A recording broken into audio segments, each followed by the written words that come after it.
Good morning, everyone. In our last class, we have seen how we can design filters by the placement of poles and zeros in the S-plane. Okay. So we have discussed that S-plane, it is basically used for the designing of the analog filters.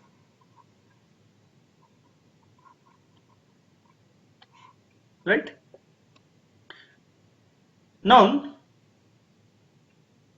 taking the understanding from here, how we have designed the different types of filters in the S-plane or the analog domain filters. Let's move towards the digital filters, how we can design digital filters. So before we go into the digital filters, I would like you to just look into this chart. This is a very simple chart.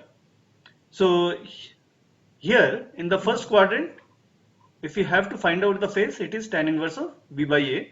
So here we are considering A plus JB. Okay. So the operator should be plus.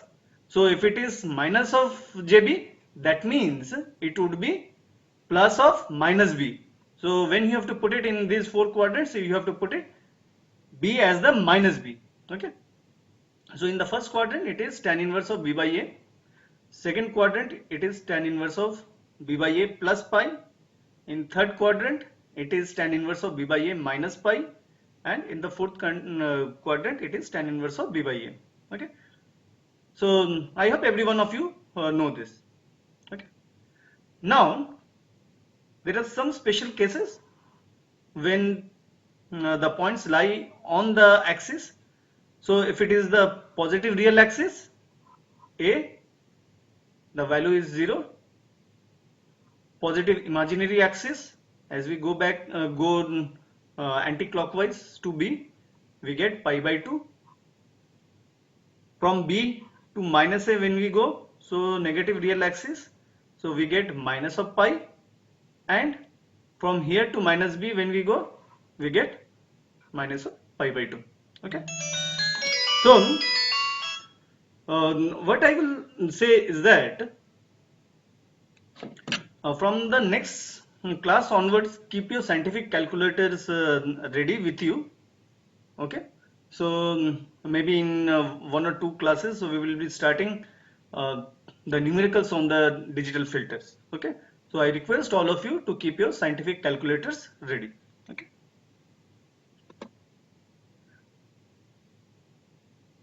Now, before we come to this Z plane and we see how we can design digital filters, let us talk about the connection between S plane and Z transform or the Z plane. Okay. I have already covered this in one of my previous lecture, but uh, I would like to repeat it over here again for the newcomers who have joined recently, because designing of the digital filters, it is basically uh, what you call, we are drawing the knowledge from the S plane and we are extrapolating it to the digital plane. So the knowledge of interconnectivity between the two planes, it is an important criteria. So in our last class, we have discussed that suppose we are having the S plane. So this is, say, this is the S plane. Our real axis, this X axis is the real axis sigma and the Y axis is the frequency axis, which is given by j omega. Now see over here, I have changed the notation of the omega over here. Till last class, we were discussing j omega in this fashion, right?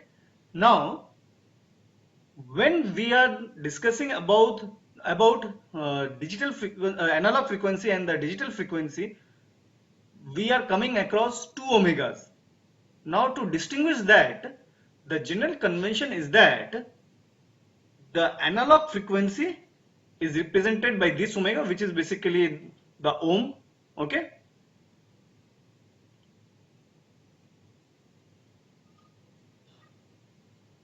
And the digital frequency, they are being represented as this omega.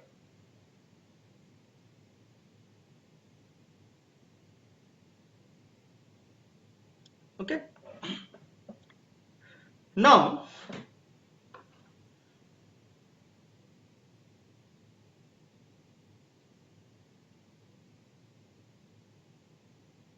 let's come to the Z plane.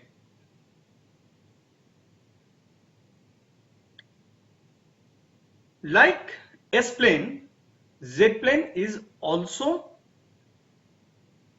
a complex plane whose x-axis is real and y-axis is imaginary. Okay. So, however, unlike in this case where we are having sigma and j omega, in this case we have sigma and j only. So the question arises, where is our frequency axis? Okay. So in Z plane, apart from these two axes, there is another anatomical change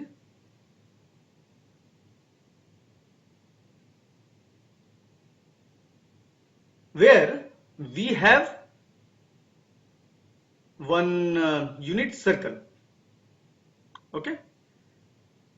Unit circle means the radius of this circle is 1. Okay.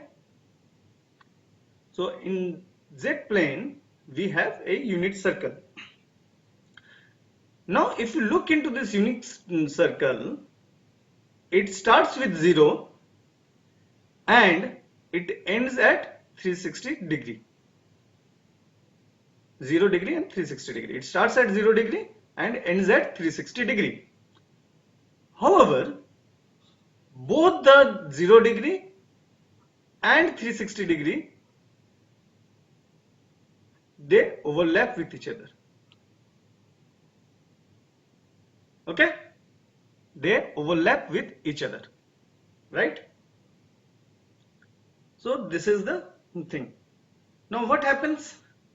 I told you that there is a unit circle and it starts with 0 degree and it ends at 360 degrees.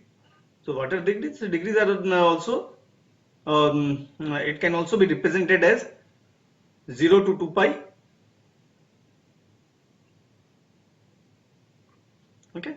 Now, over here in the Z plane, our frequency axis is this unit circle. So this is your frequency axis. Okay. So any question till now? No, sir. No, sir. No, sir. No, sir. No, sir. Okay. But I thought you will be asking some question. In the S plane, we were having frequency components which varied from minus infinity to plus infinity. What about here? In the Z plane, we are having frequency starting from 0 and that frequency will go up to 360 degree. In our last doubt clearing class, we have talked about some Nyquist rate, right? Now what is the Nyquist rate? We talked about the sampling frequency which was greater than equal to 2 of Fm, right? So what is the maximum point over here? 360 degree. And what is the maximum point or the frequency from this equation, from this Nyquist criteria?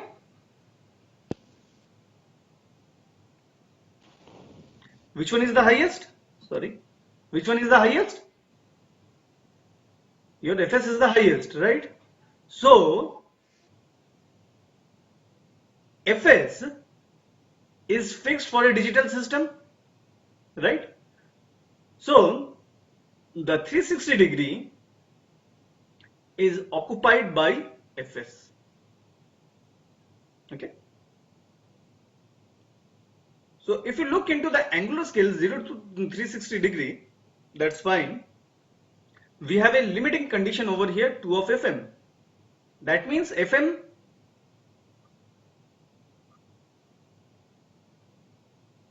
should be at least Fs by 2. So 360 by 2, where we get? We get to 180. here, right? Here lies our Fm. That means at 180°. This is the limiting case. This is the limiting case means this is the maximum value what Fm can assume. If you do not band limit your signal components to Fm, then we have seen that there will be aliasing. So you have to make sure, depending upon your Fs, your Fm should lie over here. Now there are some practical disadvantages also which I did not talk. We have talked that this Nyquist rate, it helps us in getting the thing, but practically when we try to do data acquisition using the low cost devices in our lab, during the lab experiments, we have seen that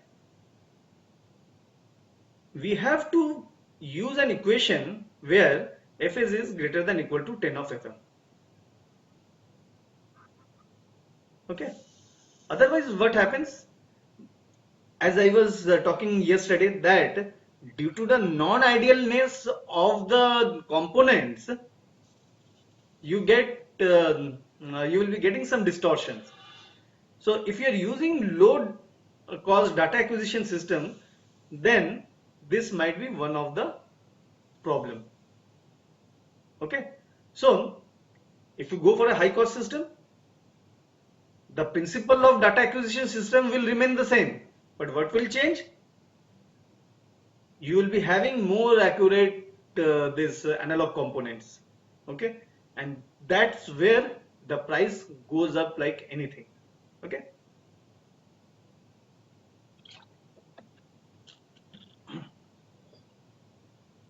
Yeah.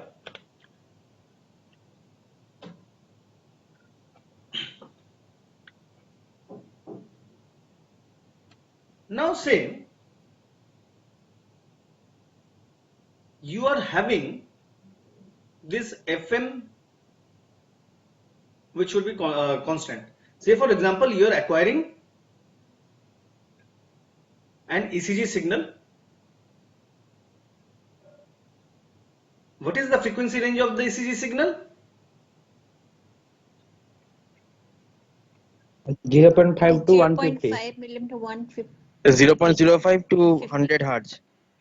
0.5 hertz to 100 hertz. So 150 kilohertz, hertz. but 100 in 100 certain hertz. case.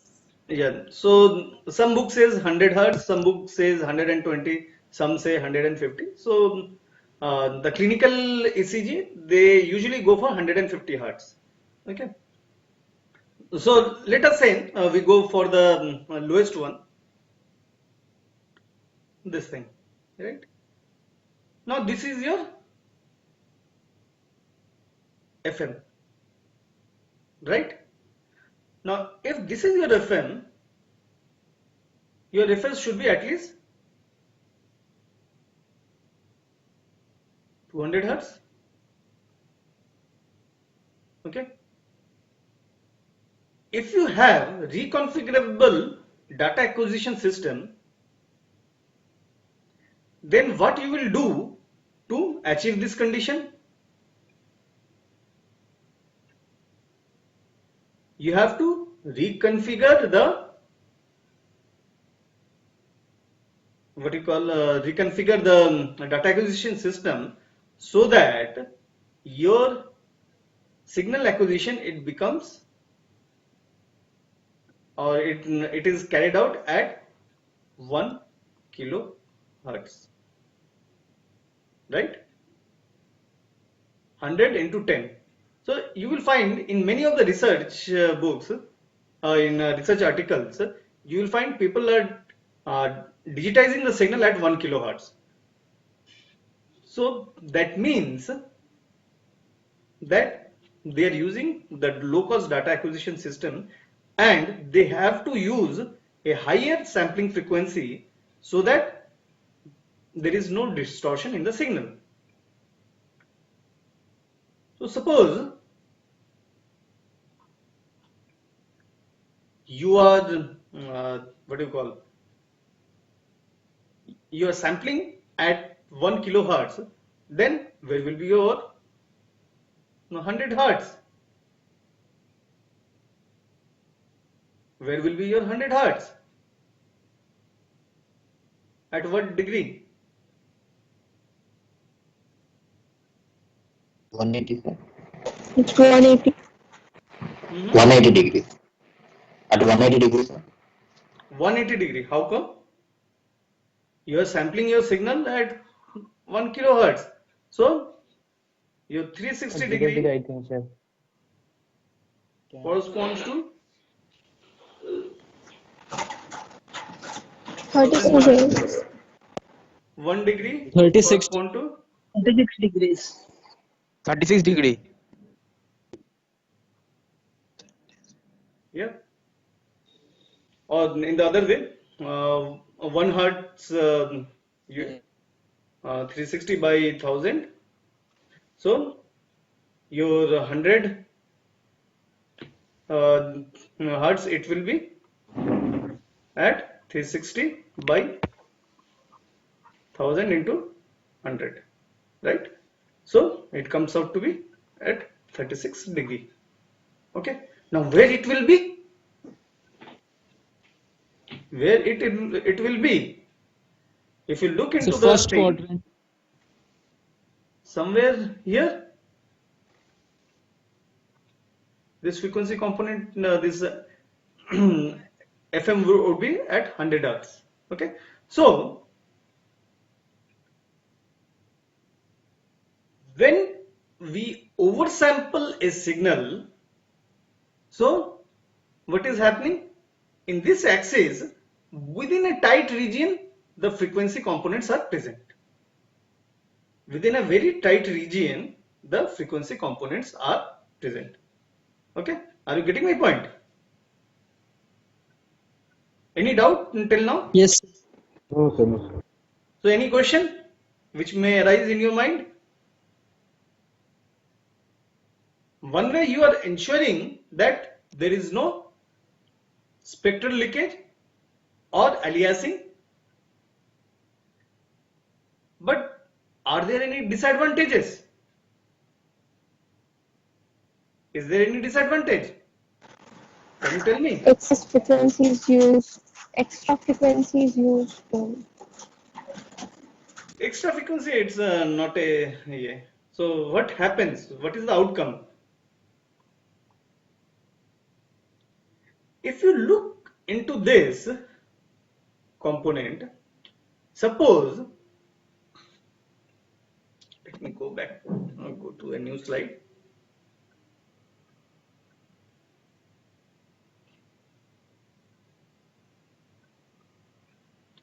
Initially, your 0 was here, 100 was here. Okay. If we consider this 0 and twice of this thing and 0 and 200 hertz. So it was perfectly there. So you are having a large area to design a filter, right? You could have placed your poles and zeros for whatever reason you would have liked to make whatever type of filters. You would have got a whole lot of range, 0 to pi, right? However, when you have oversampled the signal, what we have seen?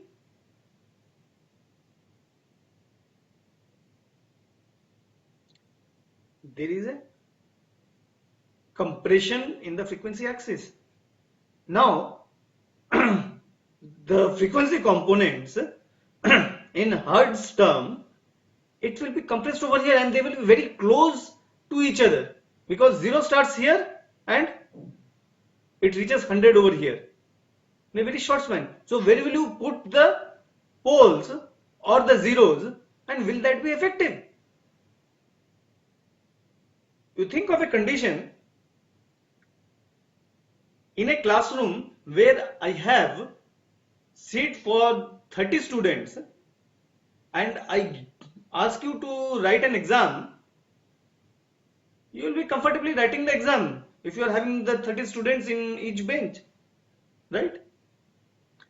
However, in those benches, 30 benches, if I ask 2 people to sit in each of the benches, what will happen? You will be having some discomfort to do to write the exam, right? Further,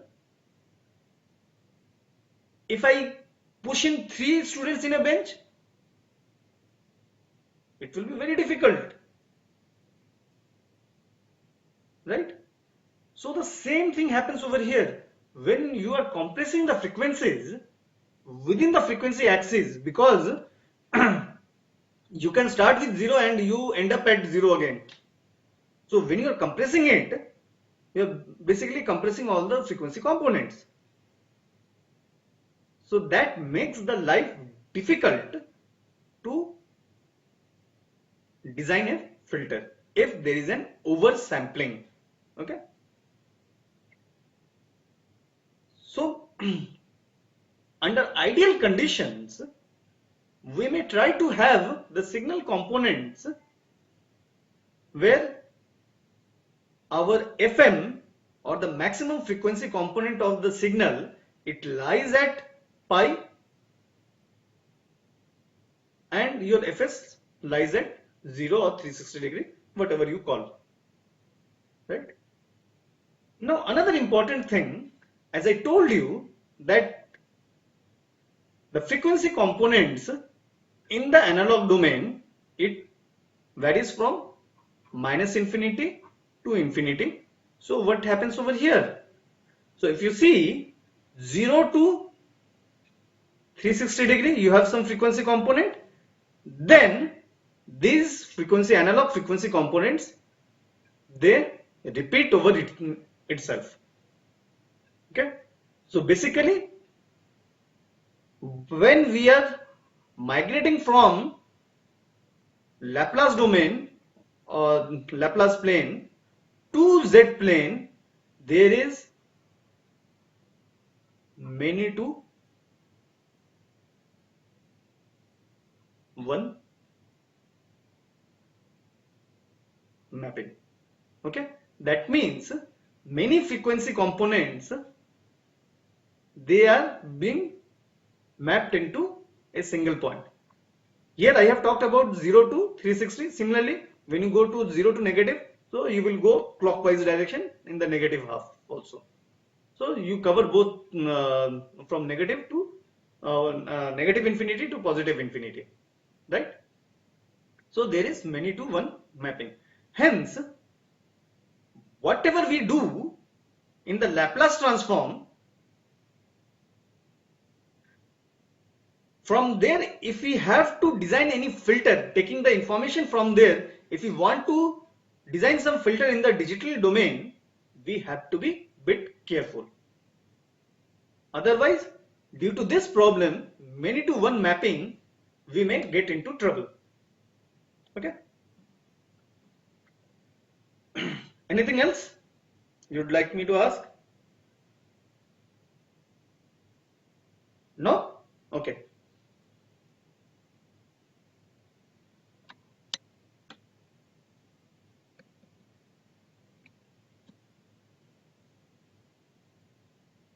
Hello. Yeah. Another important thing. Sorry, I forgot to. I started with the this thing. What is the relationship between S-plane and this thing? And then I got diverted. I apologize for that. So let's go to the first thing what we started off. Okay. The right-hand side plane of the S-plane, they are mapped outside the unit circle. Okay. Left hand side planes, they are mapped into the unit circle, and when sigma is equal to 0, we are on the frequency axis, we are on the unit circle, and we have already discussed that. Okay. So here your sigma is equal to 0, so we get into the unit circle. Okay. So this is the relationship. So while we were designing the filters, what were the criteria we have discussed?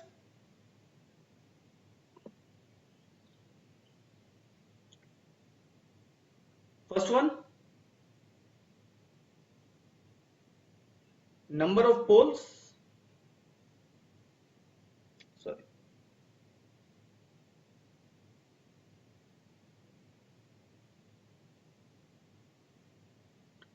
Should be greater than equal to number of zeros. Second, poles are present on the left hand side of the S-plane.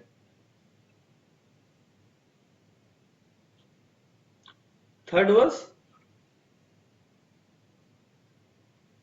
zeros could be placed anywhere on the plane.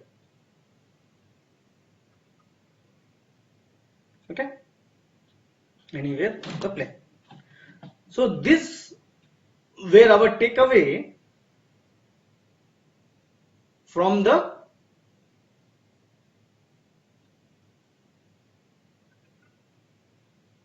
designing of the filters from the S-plane. Now, if we try to extrapolate this into the Z domain,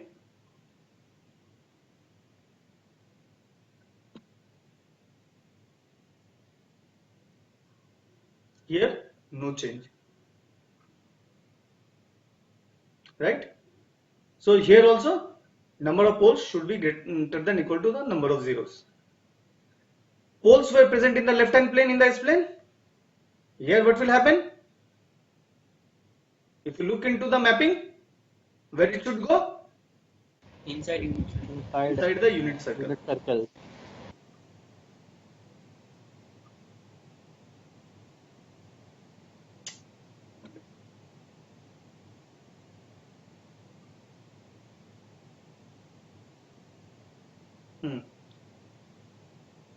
And lastly, zeros anywhere on the plane.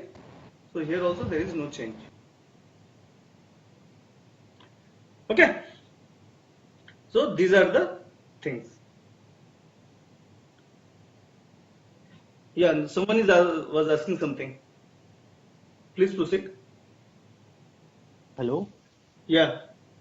Sir, I was asking when we do compression, When do compression means? means when sorry,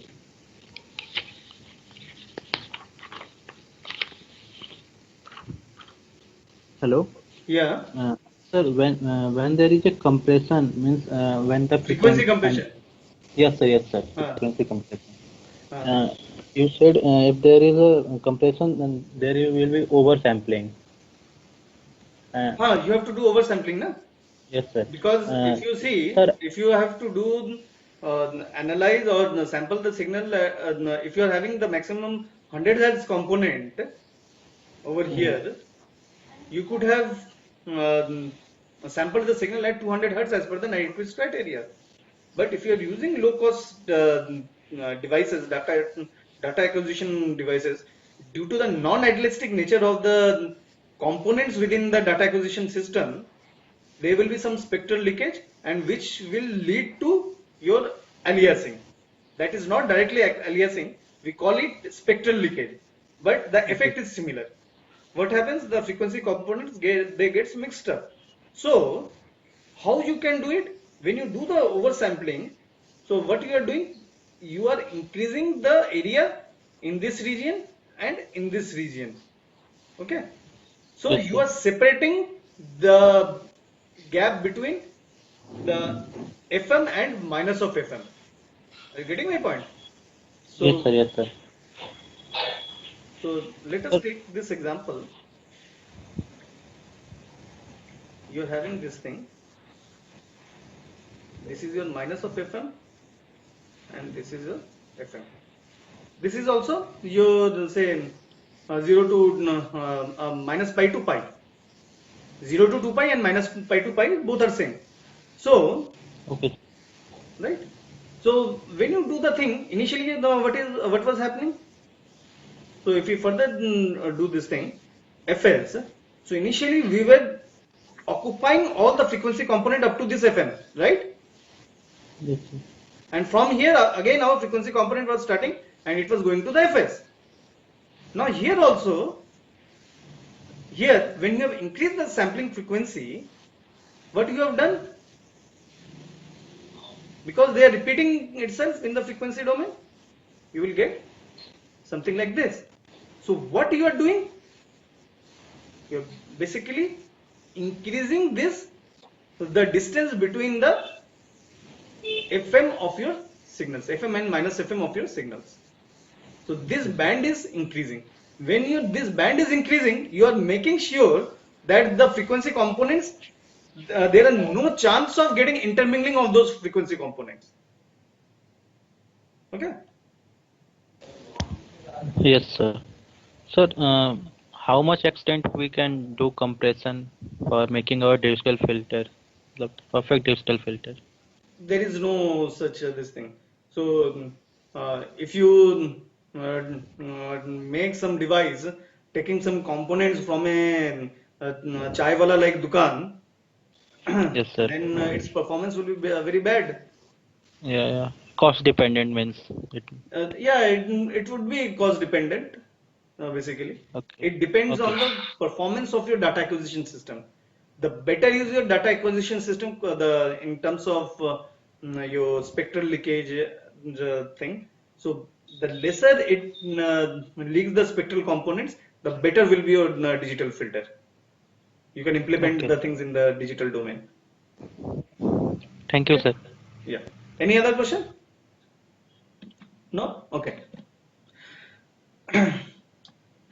Now, let's come to the actual filter designing. How we do that? It is pretty similar to what we have discussed in the Laplace domain or the S-plane. However, there is a small change. What is the change? The change I have told, now the frequency axis has changed. What is the frequency axis? This is the frequency axis. Okay? This is the frequency axis.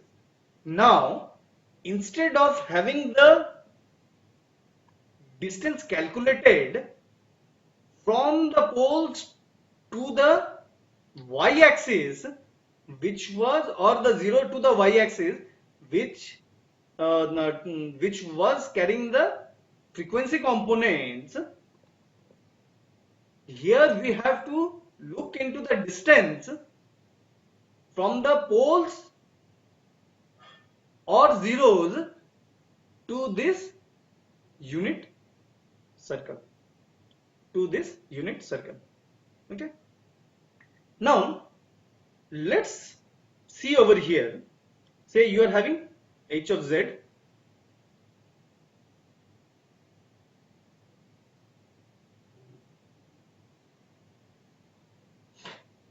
you are having bn, which is a constant multiplier,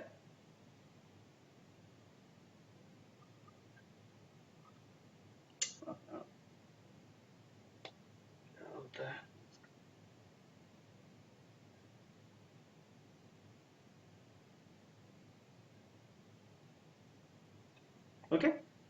Sometimes it is also regarded as the gain factor.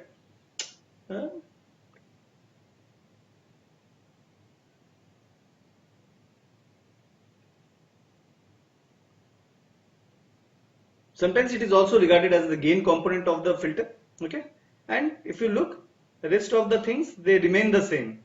Okay, now from that rectangular coordinate, when you come to the polar coordinate, you have this thing. Now similar to the analog filter designing, here also you see R1 multiplied by R2 up to Rn divided by D1, D2, Dn, and the phase component is something like this. So your modulus of h omega t, it becomes this one. So which is Bn multiplied by product of the distances of zeros to the frequency axis divided by product of distances of poles to the frequency axis, right? Similarly, in the phase component, you have the same thing. Sum of zero angles to frequency axis minus sum of pole angles to frequency axis. Now, let's see how we can design the filter.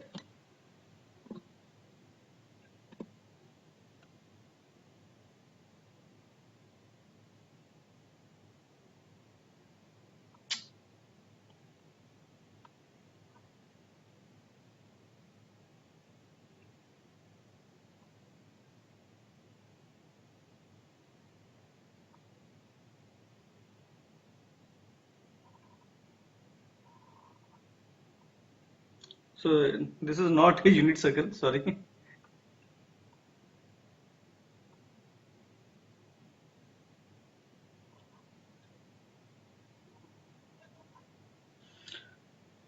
Yeah. So let's see what happens to the pole.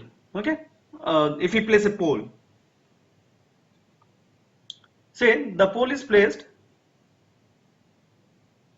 at 0.9. Okay. So from here, if you are given with a pole zero plot, if I ask you to find out the transfer function, so it becomes hz equals to, and if I have not given any gain, then it's okay. So if you see there is no zeros over here, so I will put 1 on the numerator, and in the denominator z minus 0.9 phase of 0 degree. I can also put it in the radians also. Okay, so if you try to convert it into rectangular coordinate, it becomes 1 by z minus 0.9, right? So transfer functions we have already discussed. When we are trying to design something, we have to use the delay. That means the z inverse term, we have to bring it into the z inverse term. So that should be, so for that what I have to do? Multiply the numerator and denominator with z. Z inverse 1 minus 0.9 z inverse. Now this was a simple pole. If I would have got similarly two poles, so z minus 0.9 multiplied by z minus something else, then I would have, so that was a second degree or second order filter. So I would have to multiply the numerator and the denominator with z to the power minus 2. Are you getting my point? Whatever is your highest power, you have to multiply the numerator and you have to divide the numerator and the denominator with that higher power of z to convert the transfer function into this thing. Now, keep this in mind that this form of equation is used for the implementation.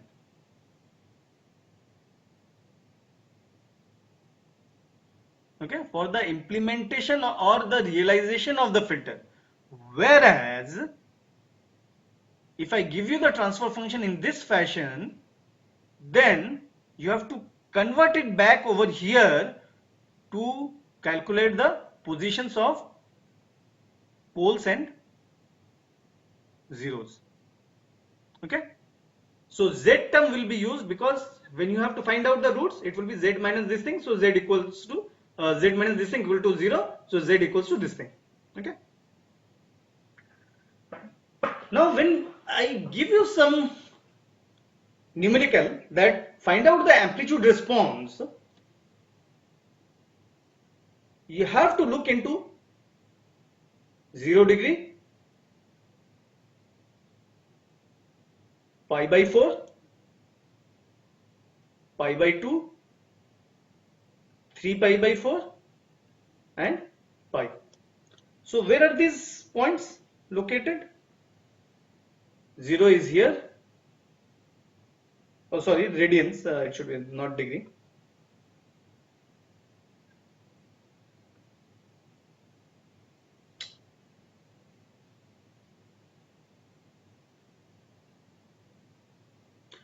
Zero degree, pi by 4 over here, pi by 2 over here, 3 pi by 4 over here and pi is here. So we will find out the things at these locations. Okay. Now how do you find out? We have to find the distance of the pole to this 0, to this pi by 4, pi by 2, 3 pi by 4, right? And then pi. So in 0, what will happen? So what will be your modulus of z?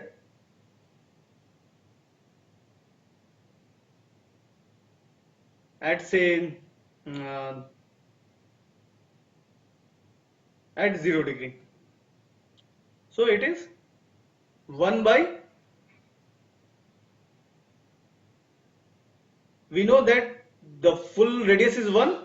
So this one is from pole to here, it is 0.1. So this is 10.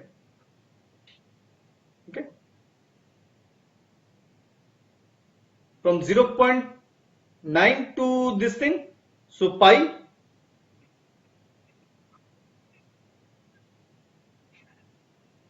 at pi. So if I have to find out the a, so 1 by 1.9, right? You can find out the distance. This is 1, this is 0.9. So if you want to find out this thing, you know you can calculate by the Pythagoras theorem the hypotenuse and you can find out this distance, right? So that distance you will be putting up for pi by 2. Now what about pi by 4 and pi by 3 pi by 4? So let's take up the example of pi by 4.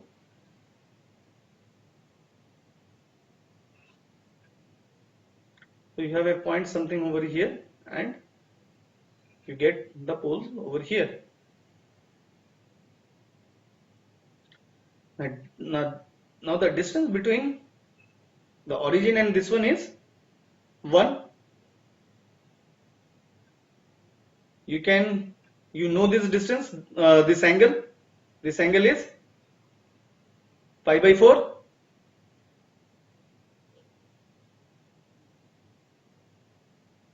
What is this distance?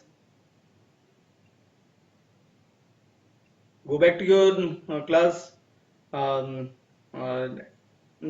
trigonometry class basics. Pandit Badri Prasad, error bole, sin cos tan, right? So you have the hypotenuse, you have the angle, you want to find out the base. From where you can find out? Base by hypotenuse is the cos theta, and from there you find out the base component, right? So you will be getting this thing. So I think that should be 0.707 or something like that. So you just see that. I have not calculated. You can look into that. Okay. So this is question mark. Don't take it as granted. Right. So you have found this distance. Now from here to from here, what you are having? You are having a distance of 0.9, right? Here to here is 0.9. So you can find out this distance, which will be 0.9 minus whatever the value you get, say for example x. So you calculate the value, you get the base. Okay, perpendicular thing, you apply the sine formula, you will get the perpendicular height. So you have got the height, you have got the base, then you calculate the hypotenuse. Okay. Similarly, if you have to find out this value,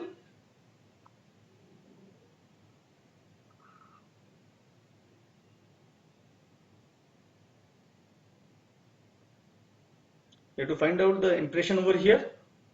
So how to find out the this distance? You have to do a simple thing.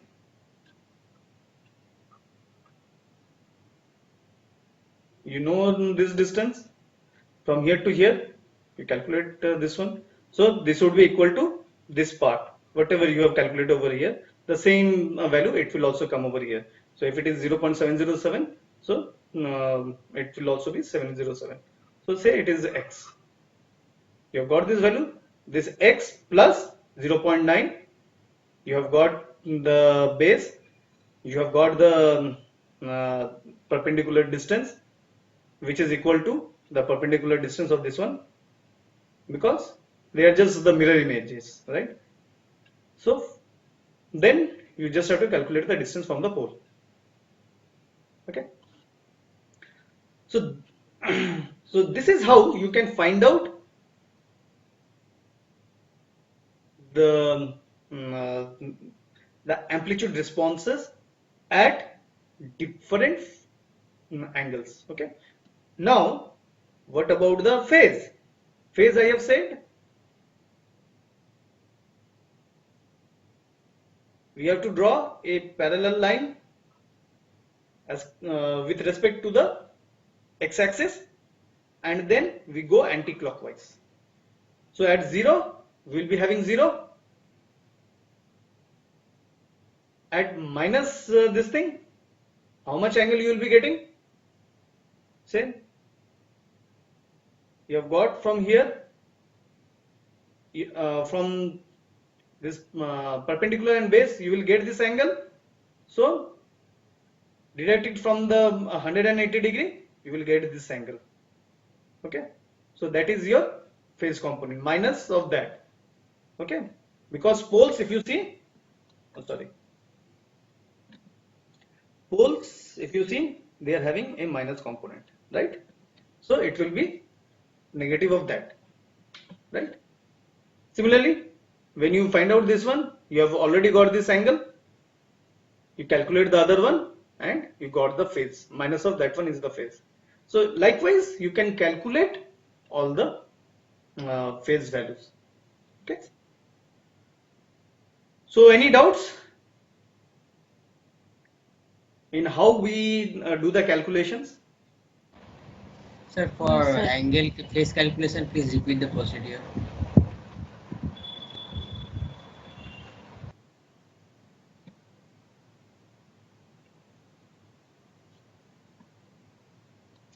See, what is the phase? This is the 0. From this point to this point, we will be drawing a line, and from the line which is parallel to the x-axis, we will go anti-clockwise and we will try to find out the phase. Okay. Yes, sir. So when it is 0 over here, it is 0. When we are having at pi by 4, how will you find out? if you see, I have told you that, say over here you are having the pole and this is your pi by 4. From the amplitude response you have calculated perpendicular, you have calculated base. From here you can Yes, calculate the theta here, Yes, sir. but you don't need this. What you need? You need this angle. So 180 minus 180 minus that. Yes. that one is your this phase. Yes. Okay. Are you getting my point? Yes, yes. Similarly, when you go from this distance, in this case you have calculated this, you have calculated the perpendicular. So from there you have calculated this angle. So 180 minus Yes. this angle is your this phase. Now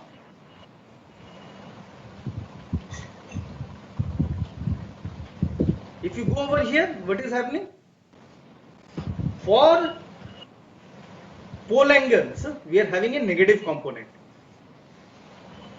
For pole Yes. angles, we are having negative component, right? So, whatever the angles you are finding out, that angles, before that angle, you put a negative sign. Because there are no zeros, so this gets out of the equation. So, minus of theta 1. Over here, we are having only one theta, right? Only Yes, one sir. pole. If I give you two poles, then you have to add up minus of two, the thetas of summation of the thetas of both the poles. Yes, yes. I got it. Okay. And if I place 0, then 0 angle minus the pole angle. Okay. Yes. Okay. I will stop today because we are already at almost at 11. So next class, remind me that we will be talking about how to design different types of filters.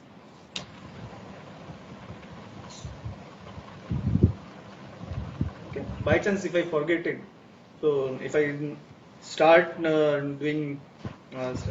I start with a new topic. Just remind that sir, we were to discuss about this, how to design Okay. different filters by placing this poles and zeros in the Z plane. Okay. Okay. So what I would ask you guys, you have got this equation. Yes. You find out the amplitude response at these angles and also the phase responses. So there is a simplistic method which I will be discussing later on, but not now, because you first need to understand what is the mechanics behind finding out this, how the amplitude responses are being formed out. Okay. If I just give you the formula, you will not understand what is basically happening over here. Okay.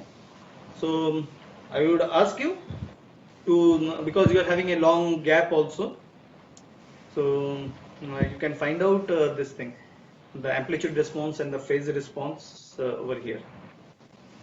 Apart from that, you will be having some today's Friday, na? So by today evening, you will be getting one assignment which you have to submit by Thursday evening. Okay.